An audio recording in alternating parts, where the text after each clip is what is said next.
Imagina uma noite tranquila. Você decide começar um dorama novo, então você abre o seu serviço de streaming favorito. Enquanto você navega pelo catálogo, você quer fugir daqueles clichês habituais. Chega do cara rico se apaixonando pela menina pobre. E aí, do nada, uma sinopse chama sua atenção. Esse dorama, ele se propõe a algo incomum. Ao invés de mostrar o lado açucarado do romance, ele pretende mostrar como um relacionamento pode ser tóxico e abusivo.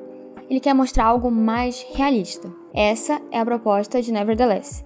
E apesar da sua premissa inusitada, esse dorama falhou terrivelmente com seus telespectadores. E nesse vídeo eu vou te explicar o porquê.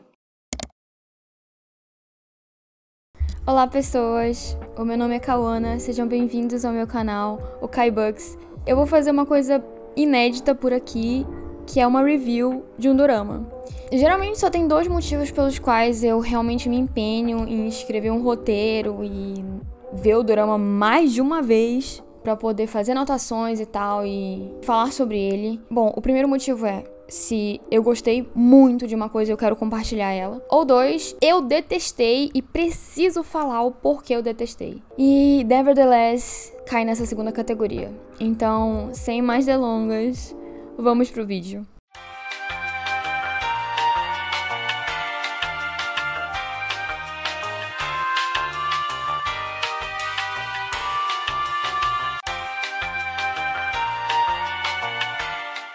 Nevertheless é um K-drama que foi lançado em 2021 e ele é baseado em um webtoon do mesmo nome, da autora Jung So. A série acompanha a história da Yuna B, uma estudante universitária do curso de artes que recentemente saiu de um relacionamento com um cara mais velho. E justo quando ela não acreditava mais no amor, ela conhece Park Jeon. Ele é um calouro, muito carismático e que logo recebe o título de pegador entre as meninas do curso de artes. Ele tá sempre rodeado de muitas meninas, mas nunca se compromete com ninguém. A trama se desenvolve então a partir do relacionamento da Yuna B com o Park Jeon, e será que ele é o amor da vida da Nabi, ou será que ele vai dar continuidade ao ciclo de um relacionamento abusivo?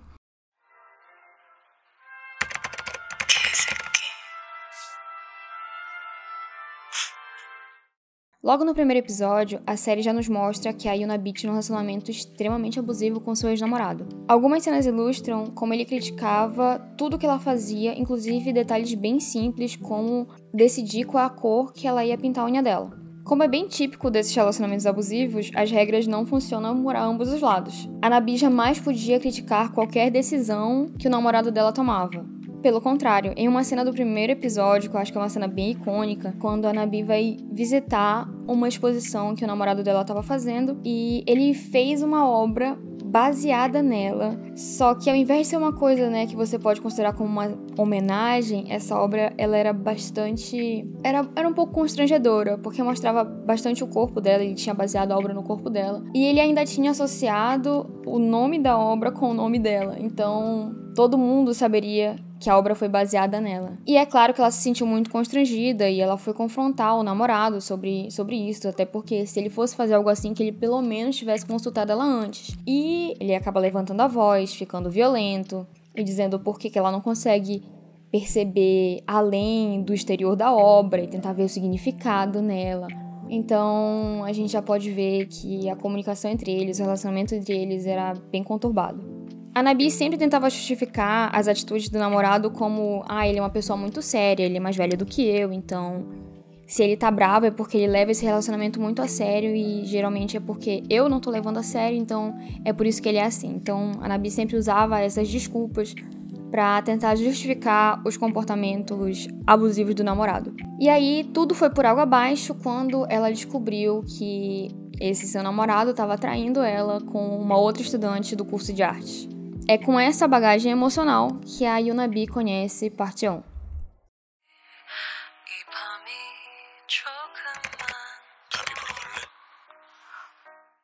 Ao contrário do seu ex-namorado, o Jeon trata a Nabi com muito carinho e atenção, o que faz a Nabi pensar que talvez ela seja importante ou especial pro Jeon. Mas essa sensação nem dura muito tempo, porque ela começa a notar que o Jeon trata as meninas todas da mesma maneira. Os mesmos toques, os mesmos sorrisos, as mesmas falas. E é tudo pra criar essa ilusão de que cada uma é especial. Logo nas primeiras conversas que o Jeon tem com a Nabi, ela acaba se abrindo bastante, falando do ex-namorado, das experiências dela, muito da vida pessoal dela, enquanto que o Jeon se mantém bem reservado. Ele diz o suficiente para que ela continue falando sobre ela, mas sem revelar nada sobre si mesmo. Um estudo realizado por pesquisadores de Harvard sugere que mulheres se sentem mais atraídas por homens que não revelam seus sentimentos com clareza. A explicação é que quando uma mulher não tem certeza sobre os sentimentos da pessoa de interesse, ela passa mais tempo pensando nela, tentando decifrar quais são as suas intenções. E esse processo mental acaba reforçando os seus sentimentos e atração por essa pessoa. Então os sinais de alerta do Jeon, ele aparecem desde o início. O mistério que tem por trás dele, ele nunca fala sobre ele mesmo. Ele tá sempre rodeado de muitas meninas. E até uma amiga da Nabi próxima, a Bina, alerta que o Jeon, ele não é uma pessoa pra ter um relacionamento sério. Mas mesmo assim, a Nabi segue interessada nele. Segundo a psicóloga Valéria Cavallari, mesmo percebendo os sinais de alerta que o parceiro pode não ser o ideal, as mulheres elas às vezes tendem a ignorar esses alertas, porque às vezes o tratamento que elas recebem, né, um tratamento carinhoso, as ações que são positivas, elas são suficientes para meio que ofuscar essas possíveis red flags. Então o Jeon, ele sabe exatamente o que ele precisa fazer para que a Nabi acredite nas suas boas intenções. Então, apesar de toda a insegurança e a ansiedade que a Nabi sente quando ela tá perto do Jeon, não demora muito para que ela comece a baixar as suas defesas. E é aquilo, quem brinca com fogo um dia acaba se queimando. E ignorando totalmente a sua própria razão, a Nabi acaba cedendo aos seus desejos e começa a se relacionar com o Jeon. 솔직히 나 그렇게 나쁜 놈은 아니잖아. Então a Nabi sugere que o relacionamento entre ela e o Jeon permaneça em segredo, o que, é claro, o Jeon aceita prontamente, porque assim ele pode continuar agindo como um completo cafajeste e ainda tem o benefício de estar se relacionando com a Nabi. No início tudo são flores. Eles dois se encontram na casa da Nabi à noite e eles passam muitos momentos agradáveis juntos. E a Nabi gosta de tudo que eles fazem juntos e ela gosta muito da companhia do Jeon, mas ela continua muito ansiosa e insegura sobre as reais intenções dele. Então ela se pergunta se ela é só uma diversão temporária, se ele gosta realmente dela, se ele só tá usando ela. E esses e outros questionamentos rondam constantemente a mente da Nabi. Enquanto isso, na faculdade, rumores já começam a surgir de qual é o relacionamento dela com o Jeon. Algumas pessoas já começam a falar que a Nabi é fácil, porque ela tá saindo com um cara que dorme com todo mundo. E não só isso, mas ela tá indo muito mal na faculdade. Até porque tudo isso tá acontecendo na vida dela pessoal, tá afetando diretamente o desempenho dela nos trabalhos acadêmicos. E a professora dela até se preocupa e fala que ela precisa se concentrar mais porque ela tá indo muito mal. Ou seja, o fato dela estar se relacionando com o Jeon tá afetando negativamente várias áreas da vida dela. A Nabi reconhece que a situação que ela se encontra com o Jeon não é a ideal. Ela tá com um relacionamento que não tem compromisso, que não tem rótulo nenhum e que, além de tudo, deixa ela muito ansiosa e insegura. Segundo a psicóloga Valéria Cavallari, nenhuma pessoa fica num relacionamento tóxico se ela não tem algum tipo de ganho. Mas aí existem dois tipos de ganho, que é o ganho real e o ganho secundário. E no caso da Nabi, o ganho secundário é o fato dela ter a atenção e o carinho do Jeon. Mas o ganho real seria ela encontrar uma pessoa que a valorize o suficiente para assumir um compromisso com ela e que seja transparente quanto aos seus próprios sentimentos também. 나는 지금 너가 너무 좋아서 어떻게 해야 될지 모르겠거든.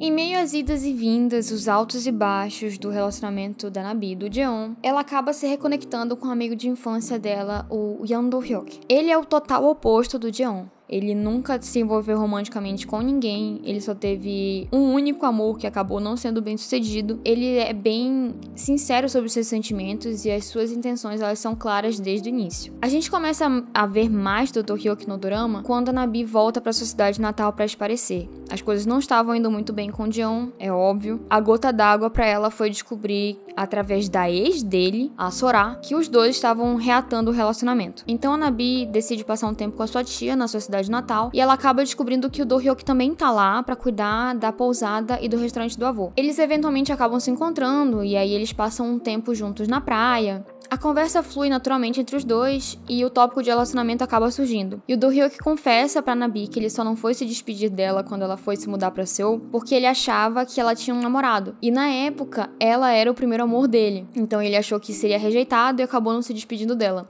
A Nabi revela que se ele tivesse confessado os sentimentos dele naquela época, as coisas talvez fossem diferentes, já que ela tinha ficado bem magoada porque ele não foi se despedir dela, e eles eram muito próximos. Mesmo que ela tivesse que se mudar e tal, eles poderiam ter mantido contato. E assim, essa cena é muito bacana pra mim, porque é bom ver ela tendo uma interação saudável com outro homem, porque com o Jeon a gente sempre fica pensando, meu Deus, socorro! Tudo volta a dar errado quando a turma da faculdade vai pra pousada do avô do Do-hyuk pra fazer tipo um retiro de férias, e aquele maldito do Jeon aparece lá também. Ele é o primeiro a chegar na casa e ele logo vê a Nabi junto com o Do-hyuk, e aí o clima já fica meio tenso. Nesse episódio em específico tem muitas situações que acabam reforçando os comportamentos tóxicos do Jeon. Por exemplo, tem uma cena que todos eles estão num parque de diversões e a turma decide que eles querem ir na roda gigante. E é claro que a Nabi e o Jeon acabam numa cabine juntos, sozinhos, os dois. E aí ele começa com um papo muito estranho de que ela sumiu, que ela não deu feliz aniversário pra ele, porque foi aniversário dele, ela não falou nada, e que ela tava chateando ele, né, por ter sumido desse jeito. O problema mesmo é que o Jeon, ele não consegue assumir responsabilidade das próprias ações. Em nenhum momento ele cita o porquê a Nabi resolveu se afastar dele. Muito pelo contrário, ele começa a manipular a situação e fazer com que ela se sinta mal por ter abandonado ele, quando na verdade tudo que ela tava querendo fazer é sair de uma situação que tava fazendo mal pra ela. E existe outro momento que eles já estão de volta na pousada do avô do Do-hyuk. A prima do Do-hyuk tá lá também, e ela acaba se interessando pelo Jeon, né, porque ele é muito bonito, né, e o Jeon percebe isso e começa a dar em cima da prima do Do-hyuk só pra fazer a Nabi se sentir com ciúmes. Até porque ele tinha ficado com ciúme quando ele viu ela com o Do-hyuk no parque de diversões. Ele é muito patético. E pra mim, a pior cena de todas desse episódio em específico é quando a prima do Do-hyuk, ela acaba se machucando e aí todo mundo resolve ir pra praia pra ver a fogo de artifício. Ela fica pra ajudar a prima do Do-hyuk a, né, fazer um curativo e tal. E quando termina, ela decide ficar na pousada porque ela disse que ela quer descansar, talvez ela vá voltar pra casa da tia dela, que ela não quer encontrar a galera na praia. É a oportunidade perfeita que o Jeon encontra pra ficar sozinho com ela, porque ele não foi com o resto da galera pra praia, ele ficou na pousada e aí de volta ele vem com aquele papo de, né, que sentiu falta dela. E aí ela começa a dizer, cara, você tem namorada. Em vez dele dizer que não tem, ou que não tá vendo mais ninguém, ele fala, isso é um problema? Mais uma vez demonstrando que ele não tem interesse nenhum em assumir um compromisso com ela. Na verdade, tudo que ele tá fazendo é só porque ele sentiu que ele tava perdendo a Nabi quando ele viu a Nabi com outro cara, e agora ele quer voltar a ter controle sobre ela. Ele só quer que as coisas voltem a ser como eram. O que me deixa muito incomodada nessa cena é que ele fala que se ela quiser que ele pare, ele vai parar. Só que ele tá literalmente fazendo uma barreira entre ela e a mesa com o corpo dele. Ele tá realmente colocando ela como numa situação onde ela se sente encurralada e ele diz que ele vai parar, entendeu? Como se ele não tivesse coagindo ela a ficar ali e a simplesmente fazer o que ele gostaria que ela fizesse. O momento dos dois ele só é interrompido quando o Do-hyuk liga pra ela. Finalmente, a Nabi consegue se afastar do Jeon. E no caminho pra casa da tia dela, o Do-hyuk acaba se declarando, né? Ele faz um cenário bem bonito, com balões e tal. Um negócio muito fofo. Mas a situação é terrível. E é óbvio que a Nabi ia recusar ele, até porque ela se encontra numa situação muito delicada. Ela ainda tá muito envolvida com o Jeon. É triste, porque de certa forma ela sabe que o Do-hyuk é uma pessoa boa, mas ela não tá de fato preparada pra ter um outro relacionamento com alguém. E o Do-hyuk, ele aceita bem o fato. Claro que ele fica chateado, mas ao mesmo tempo, antes dele de fato, né, querer persegui-la de maneira romântica, ele era o melhor amigo dela e ele continua agindo como tal, porque naquele momento ele tenta consolar ela, dizer que ela vai conseguir sair dessa situação. Fica angustiado porque ele quer ver ela feliz. Eu acho que eu não consigo colocar o Do-hyuk na categoria nice guy, porque eu acho que ele não tenta dizer eu sou o melhor, me escolhe porque eu sou o melhor. Na verdade, ele quer fazer a Nabi entender de que ela não tá numa situação boa, que ela precisa sair dessa situação. Mesmo que não seja pra ficar com ele, ela precisa sair dessa situação. E eu fico triste, na verdade, de ver a Nabi sofrendo por um cara que não quer assumir um compromisso com ela, que toda vez que ela parece que vai superar ele, vai conseguir seguir em frente, ele volta pra meio que provar que ele ainda tem influência sobre ela. Quando todos eles voltam pra Seul, as coisas entre o John e a Nabi ainda não estão boas. Na verdade, ela tá tentando cada vez mais se afastar, o John tá percebendo isso, que ele aos poucos tá perdendo a Nabi. E esse desespero do John começa a ficar cada vez mais aparente. Tem uma cena em específico que o John e ela não estão mais tendo nada um com o outro. Ele ainda tem algumas coisas na casa dela. E aí ele quer pegar essas coisas dele de volta e a Nabi diz, ok, vamos então em casa, a gente pega as suas coisas. Quando ele chega bem na frente da casa dela, a Nabi sugere que ele fique ali fora e ela vai lá pegar as coisas dele e aí traz pra ele e ok. E aí o John vê o Do-hyuk bem assim na esquina, assim da rua dela, observando, e ele percebe que os dois estão ali, e aí o Do-hyuk e o John fazem contato visual, né, os dois se olham. O John de repente fala, não, eu quero ir lá com você, eu pego as minhas coisas lá na sua casa e depois eu venho, eu vou embora. E a Nabi, ela fica relutante no início, né, fica assim, mas acaba aceitando. E aí o John faz questão de olhar pro Do-hyuk pra que ele saiba que os dois estão entrando juntos no apartamento dela. Meu Deus, o John é muito patético. E é óbvio que o John não planejava só pegar as coisas dele e ir embora, né? Na verdade, ele começa a usar as mesmas táticas que ele usou na pousada pra fazer com que a Nabi beije ele de novo. Mas dessa vez, a Nabi de fato recusa, rejeita ele. E ele continua indo atrás dela. E aí, ele acaba falando uma das coisas mais absurdas. Literalmente, ele fala, namora comigo então. A gente sabe que esse pedido do John não foi sincero, mas a Nabi fica balançada com aquilo do mesmo jeito. E a partir desse momento, a gente percebe que o relacionamento do John e da Nabi tá incrivelmente desgastado e tá cada vez mais perto do limite.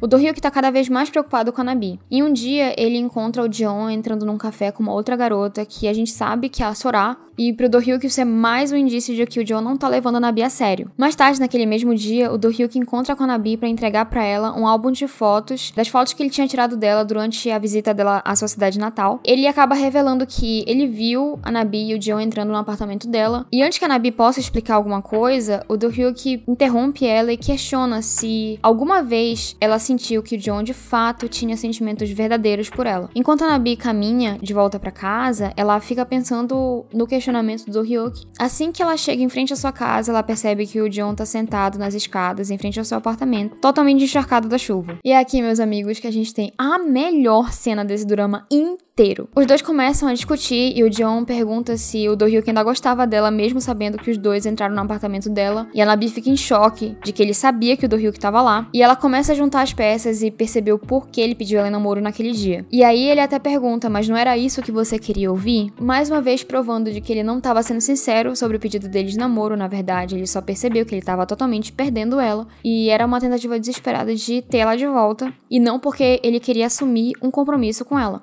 E aí então a Nabi confessa de que ela se arrependeu de tudo que eles tiveram juntos. E que a culpa era dela por ter criado expectativa de que ele podia ser sincero com ela, mesmo sabendo que eles jamais iam ter um final feliz. E eu gosto muito, muito dessa cena, porque eu acho que é uma virada de chave pra personagem, pra Nabi, que é o momento que finalmente ela deu um basta num relacionamento que nunca trouxe nada de bom pra vida dela. E tudo ia ser perfeito se esse fosse o último episódio de Nevertheless. Mas infelizmente a gente tem mais um episódio desse drama.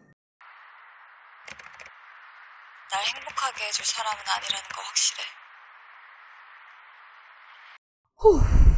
Pra essa última parte, eu quero resumir o último episódio pra gente partir logo pra conclusão, onde eu quero dar minha opinião sobre esse final. Bom, no outro dia, depois da discussão do John com a Nabi tá indo pra faculdade e ela descobre que a obra que ela tava construindo durante o semestre todo foi destruída porque um ventilador despencou do teto e caiu bem em cima do projeto dela. E a Nabi entra em completo desespero porque faltam poucos dias pra exposição e ela só vai se formar se ela apresentar alguma coisa. E aí é que entra o nosso querido, nosso maravilhoso, nosso herói, o Park John, porque ele se voluntaria pra ajudar ela a reconstruir a obra e o John já era assistente dela antes, então os dois começam a passar esses últimos dias juntos pra reconstruir o projeto dela. E ele promete que assim que ele terminar de ajudar ela, ele vai sumir completamente da vida dela. E a gente sabe que esse momento em específico que os dois vão passar juntos, né, com reconstruindo o projeto dela, é mais um motivo pra gente pensar, né, que eles vão se reconectar e pra gente criar empatia pelo relacionamento dos dois. E é dito e feito, né? Assim que tá tudo pronto, o John tá meio que se despedindo da Nabi, e é uma cena que é pra ser bem emocionante, né? Que ele fala pra ela que ela parece muito feliz quando tá trabalhando na arte dela,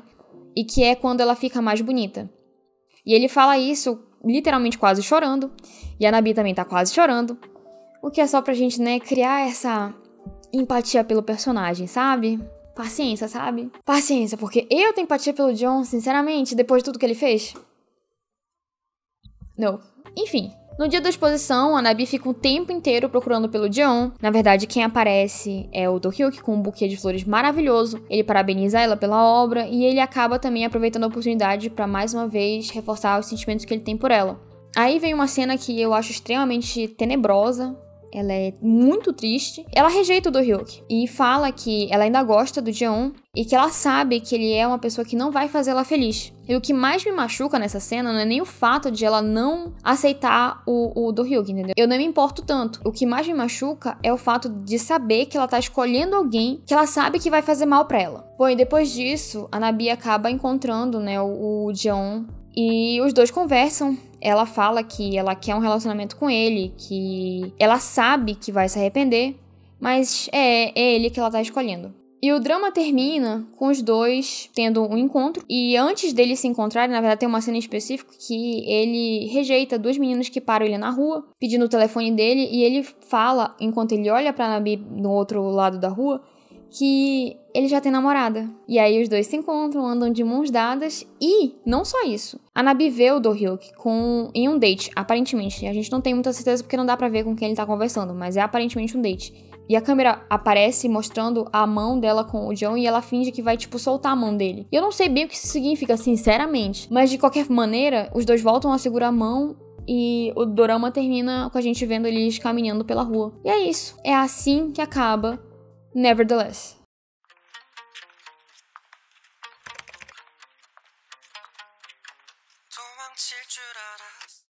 O final desse dorama, ele me decepcionou demais, porque entre todas as opções possíveis que tinha pra finalizar essa história, parece que o roteirista escolheu a pior delas. Esse final não só destrói o desenvolvimento de personagem da Nabi, como transmite a pior mensagem de todas pra audiência. Sabe aquele cara tóxico com quem você se envolve? Pois é, continue insistindo nele, porque ele vai mudar por você. Aí alguém pode dizer que, na verdade, esse final foi realista, porque pessoas que se envolvem em relacionamentos tóxicos não conseguem se livrar dele facilmente. O que eu concordo, em parte. Porém, o dorama ele quis mostrar que o Jeon era uma pessoa diferente, que ele estava mudado. Aquela cena específica do último episódio, que ele rejeita as duas meninas e fala, né, que ele tem namorada, é meio que pra dizer que agora ele tem um compromisso forte, um compromisso firme, somente com a Nabi. E aí eu pergunto, o que tem de realista nisso? Outro argumento que eu vi muito foi as pessoas tentando defender o porquê a Nabi escolheu o Jeon ao invés do Do-hyuk, dizendo que ela gostava do Jeon, então não faria sentido ela escolher outra pessoa. O meu problema com esse tipo de argumento é que no final a Nabi, ela acaba se envolvendo de novo com uma pessoa que não faz bem pra ela. Ela nem sabe o que é de fato ter um relacionamento saudável, porque o único outro exemplo que ela teve de relacionamento também não era bom. Outro ponto é que a Nabi não escolheu o que é melhor pra ela, e sim o que é familiar. Ela só teve maus exemplos de relacionamento, então ir para o Jeon é um negócio natural para ela. O Jeon, ele tem os mesmos comportamentos que o ex dela, só que levemente diferente, mas são os mesmos comportamentos, que são mascarados pelos momentos em que a Nabi se sente bem com o Jeon. Ah, Kawana, mas então você queria que ela terminasse junto com o Do-hyuk? Não, sinceramente, não. O final feliz pra mim seria a Nabi indo viajar pra Paris estudar a arte, que era o que ela queria fazer lá no início do dorama. Ela se inscreveu no programa de intercâmbio e ela queria ir pra Paris, então pra mim o final feliz seria ela terminando a faculdade, indo pra Paris, fazer o que ela quisesse lá, focando nela, em conhecê-la melhor fora de um relacionamento. Pra mim esse teria sido o final perfeito. Outra alternativa, que não seria o ideal, mas eu a teria aceitado um pouco melhor, seria, por exemplo, ela ir pra Paris. Ela realmente aprimorar a arte dela, fazer um negócio legal. E aí ela volta pra Seul depois, vamos dizer que depois de uns 5 anos. E ela faz uma exposição maravilhosa lá com a arte dela. E ela encontra o Jeon no museu. E os dois se olham. E aí fica aquela expectativa de que eles podem dar certo no futuro. Ótimo, perfeito. Cinema. E agora, se a gente vai falar de um final realista de verdade, daí estamos falando do final do Webtoon. Então, eu vou comentar agora o final do Webtoon, porque eu acho interessante a gente colocar isso na discussão também, porque tem muito mais coerência com o resto da obra. Mas se você quer ler o Webtoon sem spoilers, você pode pular para esse timestamp aqui. No Webtoon, a última vez que a Nabi fala com o Jeon é depois daquela discussão que também acontece no dorama, no episódio 9. O contexto ele é um pouco diferente do dorama, mas aqui não é tão importante pro que eu vou tentar explicar. Então depois disso, ela desiste da faculdade e ela acaba se reconectando com o Do-hyuk, que volta pra Seul pra trabalhar no restaurante. Ela não só se reaproxima do Do-hyuk, como ela decide que ela vai dar uma chance pro relacionamento dos dois e os dois começam a namorar. Só que ela percebe que os traumas, né, que ela adquiriu do tempo que ela tava com o John não vão embora com tanta facilidade. Ela não consegue ver o Do-hyuk com nenhuma outra menina sem pensar de que ele vai repetir os mesmos comportamentos que o John tinha quando ele estava com ela. Ela sempre acha que o Do-hyuk talvez esteja brincando com ela, assim como o John fazia. Então ela sempre fica com aquela paranoia de que ela tá sendo usada de novo. O webtoon termina com ela vendo o John em um bar e ele tá conversando com uma menina e ele tá falando sobre borboletas. E ele fala que ele sente pena delas porque elas parecem livres, mas na verdade elas sempre repetem os mesmos comportamentos. E essa frase, ela meio que reflete nos dois personagens, tanto da Nabi quanto o Jeon. A Nabi porque ela tá condenada a sempre repetir os mesmos comportamentos e acabar em relacionamentos complicados, e o Jeon de que ele nunca vai mudar e ele sempre vai seguir o mesmo padrão de continuar usando mulheres da maneira que ele quiser e depois descartar elas. Muita gente não gostou desse final, achou que ele não deu de fato um fechamento para a história, e a própria autora disse que ele foi muito corrido, mas pra mim ele foi um final brilhante. Durante todo o desenvolvimento do webtoon, a gente vê a Nabi se envolvendo nesse relacionamento, que ela acha que é sobre o controle dela, que ela consegue tomar as próprias decisões, ela sabe o que ela tá fazendo, e quanto mais ela se envolve, mais ela percebe que isso é complicado, que não é do jeito que ela tava pensando, e como é difícil ela sair dessa situação. E mesmo quando ela se afasta desse relacionamento, as cicatrizes que ela adquiriu continuam com ela. E outra, mostra que o John jamais mudou, até porque pessoas não mudam facilmente. A mudança tem que vir de dentro e a pessoa precisa de uma constante evolução. Ela precisa estar comprometida com essa mudança para que de fato ela aconteça. Então não é literalmente um relacionamento, uma pessoa que vai fazer uma outra mudar. Então eu até entendo o fato do roteirista não ter colocado o final do webtoon no dorama, até porque a gente sabe que existe uma longa tradição dos doramas criarem a imagem do homem coreano perfeito, e imagina ter o Song Kang ser o vilão da história. Então eu sei que isso não seria possível. Eu, de fato, acho que é importante a gente ter doramas que falem sobre esses tipos de relacionamento, como eles são perigosos de você se envolver achando que você sabe o que você tá fazendo, quando na verdade são situações que você tem que evitar, que você tem que fugir. Quando você tem uma história que retrata esse tipo de relacionamento e tem esse tipo de final, eu acho que você tá tentando transmitir a pior mensagem de todas. Então eu não acho que Nevertheless fez um bom trabalho. O drama ele carregou um discurso consistente durante 9 episódios e ele conseguiu se contradizer totalmente no final. E é isso que eu tinha pra dizer, eu já falei demais. Mas é isso, eu quero que vocês deixem nos comentários, concordam, discordam. Aproveitem também pra dizer se vocês querem mais reviews de outros doramas, porque eu até gosto de falar sobre dorama, ainda mais se a gente for falar sobre doramas que eu odeio. A gente vai poder falar muito sobre doramas que eu odeio. E não esquece de deixar o seu like se você gostou desse vídeo e de se inscrever nesse canal se você gostou do conteúdo. E é isso, gente, eu vejo vocês no próximo vídeo.